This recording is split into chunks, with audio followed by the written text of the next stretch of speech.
राधे राधे।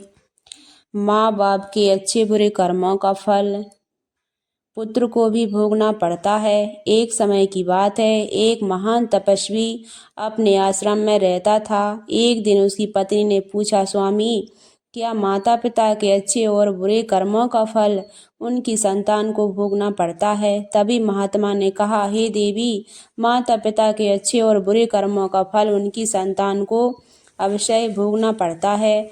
आज आपको एक प्राचीन कथा सुनाता हूँ, जिसे सुनने के बाद आपको पता चल जाएगा कि कैसे माता पिता के अच्छे और बुरे कर्मों का फल उनकी औलाद को मिलता है और उन्हें भोगना पड़ता है। फिर महात्मा ने कथा को सुनाना आरंभ करते हैं और कहते हैं, हे देवी, प्राचीन समय की बात है। एक गांव में एक गरीब आदमी रहता था। वह बहुत ही गरीब था। किसी तरह से मेहनत मजदूरी करके अपने घर का पालन पोषण करता था। उसे मजदूरी में दिन भर में काम करने के बाद 50 रुपये मिलते थे। उसमें से वह 25 रुपये रोजाना दान करता था और 25 रुपये में अपने परिवार का पालन पोषण करता था। इस प्रकार कुछ समय बीतने के बाद उसके घर में एक लड़के का जन्म हुआ। उस गरीब आदमी के परिवार में अब कुल 3 सदस्य हो गए। दोनों पति पत्नी और एक लड़का। अब धीरे धीरे उनके पालन पोषण में उस आदमी को समस्या होने लगी, क्योंकि दिन प्रतिदिन महंगाई बढ़ती जा रही थी। फिर महात्मा ने कहा, हे देवी, एक दिन की बात है, उस आदमी के लड़के ने अपने पिता से पूछा, पिताजी, आप रोजाना 50 रुपये कमाते हैं, जिसमें से आप 25 रुपये दान कर देते हैं और 25 में हम अपना गुजारा कैसे कर पाएंगे? उस आदमी को चुपचाप देखकर उसकी पत्नी ने कहा, बेटा, ऐसी कोई बात नहीं है। मैं तुम्हारे पिताजी रोज 50 रुपये कमाते हैं और 25 रुपये दान कर देते हैं। यह तुम्हारे लिए ही दान करते हैं, दूसरों के लिए नहीं।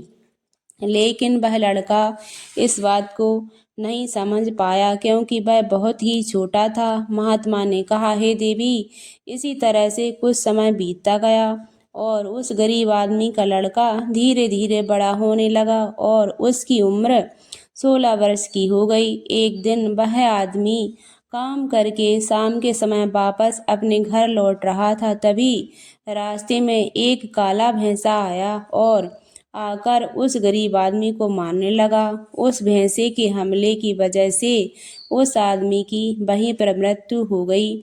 जब उस आदमी की पत्नी और उसके लड़के को पिता की मृत्यु की खबर मिली तो उन्हें बहुत दुख हुआ। फिर एक दिन उस गरीब आदमी के लड़के ने अपनी माँ से पूछा, माँ, हमारे पिताजी कहाँ चले गए?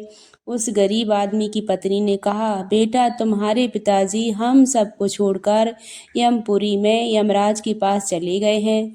तब बेटे ने कहा, जब पिताजी थे तो रोजाना 50 रुपये कमाते थे, हमारा पालन पोषण उसी में करते और 25 रुपये वह दान करते थे।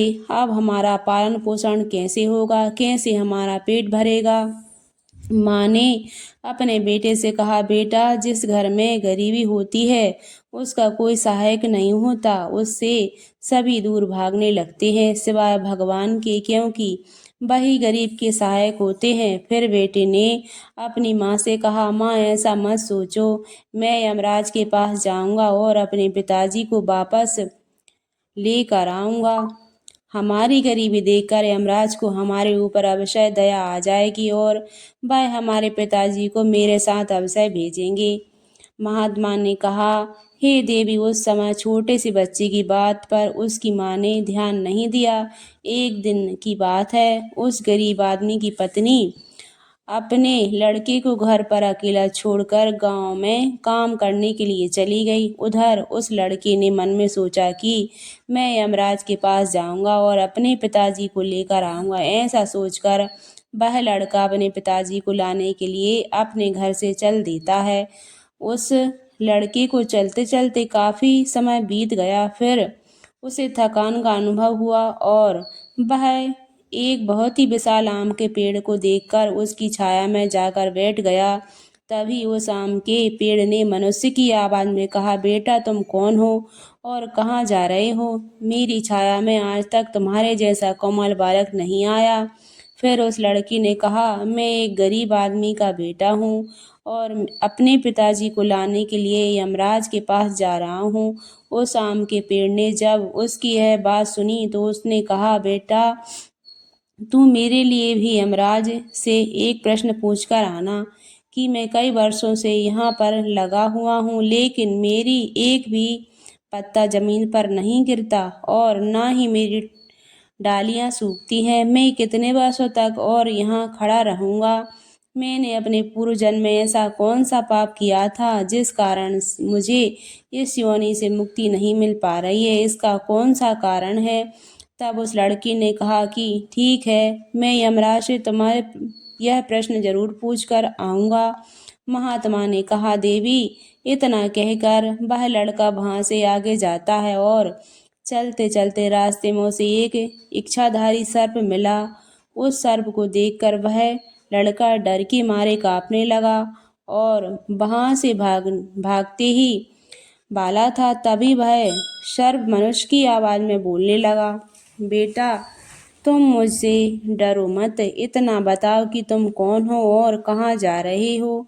वह लड़का उस सर्प के पास गया और हाथ जोड़कर कहने लगा, हे नागराज, मैं गरीब आदमी का बेटा हूँ और यमराज के पास अपने पिताजी को लाने के लिए जा रहा हूँ। उस सर्प ने कहा, बेटा तुम यमराज से मेरा एक प्रश्न पूछ कर आना।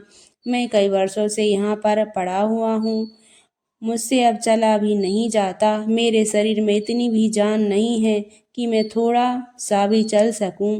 मैंने अपने पूर्व जन्म में ऐसा कौन सा पाप किया था जिस कारण मुझे इस योनि से मुक्ति नहीं मिल पा रही है? इसका कौन सा कारण है? तब उस लड़के ने कहा, ठीक है, मैं यमराज से तुम्हारा यह प्रश्न पूछकर जरूर आऊंगा।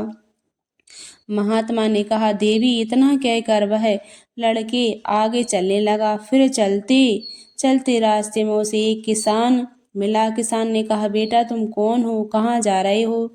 देखने में तो तुम बड़े ही सुकुमार और कोमल लग रहे हो। फिर उस लड़की ने कहा, मैं एक गरीब आदमी का बेटा हूँ और यमराज के पास अपने पिताजी को लाने के लिए जा रहा हूँ। फिर उस किसान ने कहा, तुम यमराज से मेरा एक प्रश्न पूछ कर आना। मैं चलते हुए राहगीरों की प्यास बुझाने के लिए कई सालों से यहाँ पर एक बावड़ी खुदवा रहा हूँ, लेकिन इसमें अभी तक पानी नहीं निकला। मैंने अपने पूर्व जन्म में ऐसा कौन सा पाप किया था जिस कारण से इस बावड़ी में अभी तक पानी नहीं निकला? मैंने इसमें बहुत सारे पैसे भी खर्च कर दिए, इसका क्या कारण है? उस लड़के ने कहा, ठीक है, यमराज से तुम्हारा यह प्रश्न जरूर पूछ कर आऊँगा। महात्मा ने कहा, देवी इतना कहकर वह लड़का वहाँ से आगे की ओर चलने लगा। चलते चलते रास्ते में उसे एक बहुत बड़ा तालाब मिला। फिर वह लड़का तालाब के किनारे पर गया और पानी पीने लगा। तभी उस तालाब से तैरती हुई एक बतख आई और कहने लगी, बेटा तुम कौन हो और कहाँ जा रहे हो? तब उस लड़के ने कहा, मैं गरीब आदमी का बेटा हूँ और मैं यमराज के पास अपने पिताजी को लाने के लिए जा रहा हूँ। महात्मा ने कहा, देवी उस लड़की की बात सुनकर उस बतख ने कहा, तुम यमराज से मेरा एक प्रश्न पूछ कर आना। कई वर्षों से मैं इस तालाब में भटक रही हूँ, मेरी 7 पीढ़ियाँ गुजर गई हैं, परंतु मैं अभी तक इसी तालाब में रह रही हूँ। मैंने अपने पूर्व जन्म में ऐसा कौन सा पाप किया था जिसके कारण मुझे इस योनि से मुक्ति नहीं मिल पा रही है? इसका क्या कारण है? तब उस लड़के ने कहा, ठीक है, मैं यमराज से तुम्हारा यह प्रश्न अवश्य पूछ कर आऊँगा। इतना कहकर वह लड़का वहाँ से आगे की तरफ बढ़ने लगा और चलते चलते तालाब के दूसरे किनारे पर पहुँच गया। दूसरे किनारे पर जब वह पहुँचा तो उसने देखा कि एक मरा हुआ बगुला वहाँ पर पड़ा हुआ था। जब उस लड़का उस मरे हुए बगुले को लांग कर आगे जाने लगा, वह मरा हुआ बगुला कहने लगा, बेटा तुम कौन हो और कहाँ जा रहे हो? उस लड़की ने उसकी आवाज़ सुनकर कहा कि मैं एक गरीब आदमी का लड़का हूँ और यमराज के पास अपने पिताजी को लेने के लिए जा रहा हूँ। उस बगुले ने कहा कि तुम यमराज से मेरा एक प्रश्न पूछ कर आना कि मेरे शरीर कई वर्षों से इस तालाब के किनारे पर ही पड़ा हुआ है। कभी पानी की लहर आती है तो मेरा शरीर तालाब के अंदर चला जाता है और पानी की लहर से वापस तालाब के बाहर निकलकर किनारे पर आ जाता है। ना तो मेरा शरीर गलता है और ना ही सड़ता है। इतने सालों से जैसा का तैसा है। मैंने अपने पूर्व जन्म में ऐसा कौन सा पाप किया था जिसके कारण मुझे इस शरीर से मुक्ति नहीं मिल पा रही है? इसका क्या कारण है? उस लड़के ने कहा, ठीक है, मैं यमराज से तुम्हारा यह प्रश्न जरूर पूछ कर आऊँगा। महात्मा ने कहा, देवी। इतना कहकर वह लड़का वहाँ से चलने लगा और वहाँ से चलते चलते यमपुरी में पहुँच गया और वहाँ पहुँचकर यमराज को प्रणाम किया तथा हाथ जोड़कर कहने लगा, हे यमराज, मेरे पिताजी कहाँ पर हैं? जब मेरे पिताजी घर पर थे तो रोजाना 50 रुपये कमाते थे, जिसमें से 25 रुपये तो दान कर देते और 25 रुपये में हम लोगों का पालन पोषण करते थे। लेकिन अब मेरे पिताजी घर पर नहीं हैं तो मैं और मेरी माँ भूखे मर रहे हैं। आप उन्हें जल्दी से मेरे साथ हमारे घर पर भेज दीजिए। महात्मा ने कहा, हे देवी। फिर यमराज ने उस लड़के को बात सुनकर कहा, ठीक है, मैं तुम्हारे पिताजी को घर पर भेज दूंगा, पहले तुम यहाँ पर बैठो। यमराज ने उस लड़के को अपने पास बिठाया और उसको भोजन कराया। भोजन कराने के बाद पूछी कि तुम्हें और क्या चाहिए? फिर उस लड़के ने रास्ते में जो जो मिले थे उनकी प्रश्न यमराज से पूछे। यमराज ने उन सभी के प्रश्नों का उत्तर दिया और कहा कि बेटा, तुम जाते समय उन सबको उनके उत्तर बताते जाओ। फिर यमराज ने कहा कि बेटा, तुम अपने घर पर जाओ, तुम्हारी माँ तुम्हारा इंतजार कर रही है, तुम्हारे पिताजी तुम्हारे घर पर पहुंच जाएंगे। फिर वह लड़का यमराज को प्रणाम करके वहां से वापस अपने घर के लिए चलने लगा। चलते चलते रास्ते में सबसे पहले उसे वही मरा हुआ बगुला मिला जो तालाब के किनारे पड़ा हुआ था। उस लड़के को देखकर वह मरा हुआ बगुला कहने लगा, क्या तुमने यमराज से मेरे प्रश्न पूछा? तब उस लड़के ने कहा, हाँ, मैंने यमराज से तुम्हारा प्रश्न पूछा था। यमराज ने कहा है कि तुम पहले बहुत बड़े विद्वान थे, परंतु तुमने किसी को भी अपना ज्ञान नहीं बताया। अब मर गए हो तो वही ज्ञान तुम्हारे अंदर अंदर खुल रहा है। जब तक तुम अपना ज्ञान किसी को नहीं बताओगे तब तक तुम्हारी आत्मा को शांति नहीं मिलेगी। महात्मा ने कहा, देवी। फिर उसे मरे हुए बगुले ने कहा कि बेटा, अब ऐसी हालत में मेरे पास ज्ञान लेने के लिए कौन आएगा? तुम मेरा ज्ञान ले लो। और उस बगुले ने उस लड़के को जितना भी उसके पास था वह सारा ज्ञान दे दिया और ज्ञान देने के बाद तुरंत ही उसकी आत्मा का मोक्ष को प्राप्त हो गई। फिर वह लड़का आगे चला पड़ा। चलते चलते उसे वह बतख मिली। बतख ने कहा कि बेटा, क्या तुमने यमराज से मेरा प्रश्न पूछा था?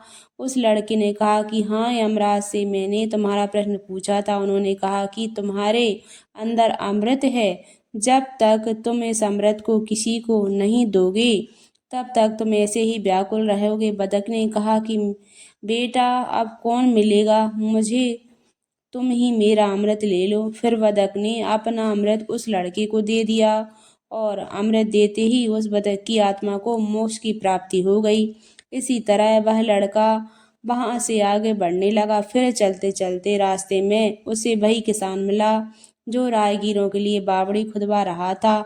उस किसान ने जैसे ही उस लड़के को आते देखा, बड़े प्रेम से वह हाथ जोड़कर के कहने लगा कि बेटा, क्या तुमने यमराज से मेरा प्रश्न पूछा था? उस लड़के ने कहा, हाँ, पूछा था। यमराज ने कहा कि आपके घर में एक जवान कन्या कुंवारी बैठी हुई है। जब तक आप उस लड़की का विवाह नहीं करोगे और कन्यादान नहीं करोगे तब तक बावड़ी में पानी नहीं निकलेगा। पहले जो तुम्हारा कर्म है उसे पूरा करो। जो ईश्वर ने तुमको दायित्व सौंपा है उस पर ध्यान दो। पहले आप कन्यादान करो, उसके बाद इस बावड़ी में खुदवा कर फिर उस किसान ने कहा कि मैं अपने लड़की के लिए लड़का कहाँ ढूंढने के लिए जाऊं। तुम मुझे बहुत ही सीधे साधे स्वभाव के दिख रहे हो और सुंदर भी हो, इसीलिए बेटा तुम ही मेरी लड़की से विवाह कर लो। महात्मा ने कहा, देवी। फिर उस किसान ने अपनी लड़की का विवाह उस लड़के के साथ कर दिया। किसान ने अपनी लड़की को बहुत सारा धन देकर विदा कर दिया। फिर वह लड़का आगे बढ़ा। चलते चलते रास्ते में उसे वही इच्छाधारी सर्प मिला। उस सर्प ने कहा कि बेटा, क्या तुमने यमराज से मेरे प्रश्न पूछा था? तब उस लड़के ने कहा कि हाँ, पूछा था। यमराज ने कहा है कि तुम्हारे पास जो नागमणि है, तुम उसे नागमणि को धरती पर उगलते हो और ना कभी किसी को दान दिया है। जब तक तुम इस नागमणि को दान नहीं करोगे तब तक तुम्हारे शरीर में ऐसे ही बना रहेगा। फिर उस सर्प ने कहा कि बेटा, मैं यह नागमणि अब किसको दूं? इस नागमणि को तुम ही ले लो। फिर उस सर्प ने अपनी नागमणि को उस लड़के को दे दिया। नागमणि को देते ही उस सर्प की आत्मा को मोक्ष की प्राप्ति हो गई। इस तरह से वह लड़का अपनी पत्नी को लेकर फिर आगे चलने लगा। चलते चलते रास्ते में उसे वही आम का विशाल पेड़ मिला जिसकी छाया में उसने विश्राम किया था। उसने पूछा कि बेटा, क्या तुमने यमराज से मेरा प्रश्न पूछा था? उसने कहा, हाँ, पूछा था। यमराज ने कहा है कि पूर्व जन्म में तुम्हारा काम स्कूल में बच्चों को शिक्षा देना था। तुम्हारा पद एक गुरु का था, परंतु तुमने अपने पद का सही इस्तेमाल नहीं किया। तुम शिक्षा देने के बाद बदले में छोटे छोटे बच्चों से अपना काम करवाते थे और उन्हें अच्छी तरह शिक्षा नहीं देते थे। तुम पूर्व जन्म में बहुत बड़े विद्वान थे, परंतु तुमने उन बच्चों को शिक्षा नहीं दी। उन्हीं बच्चों के श्राप के कारण तुम हिलडुल नहीं सकते। तुम्हारे अंदर जो ज्ञान भरा हुआ है उसे किसी को दे दो, इसके बाद ही तुम्हें मोक्ष की प्राप्ति होगी। महात्मा ने कहा, हे देवी। उस लड़की की बात सुनकर उस आम के पेड़ ने कहा कि मैं यह ज्ञान किसे दूंगा, तुम ही ले लो। फिर उस आम के पेड़ ने उस लड़के को अपना जितना भी उसके पास था सब दे दिया। जैसे ही आम के पेड़ ने उस लड़के को अपना ज्ञान दिया तो उसकी भी आत्मा को शांति मिल गई और वह उस पेड़ की योनि से मुक्त हो गया। वह लड़का अपनी पत्नी के साथ चलते चलते अपने घर पहुंच गया। जब वह लड़का अपने घर पहुंचा तो उस लड़के की माँ उसको देखकर बड़ी खुश हुई और कहने लगी कि बेटा, तुम कहाँ पर चले गए थे और यह लड़की तुम्हारे साथ में कौन है? फिर उस लड़की ने जो भी साथ हुआ, घटनाएं घटी, वह सब अपनी माँ को बता दिया। महात्मा ने कहा, देवी, अब उस लड़के को ज्ञान हो चुका था कि उसके पिताजी वापस नहीं आ सकते।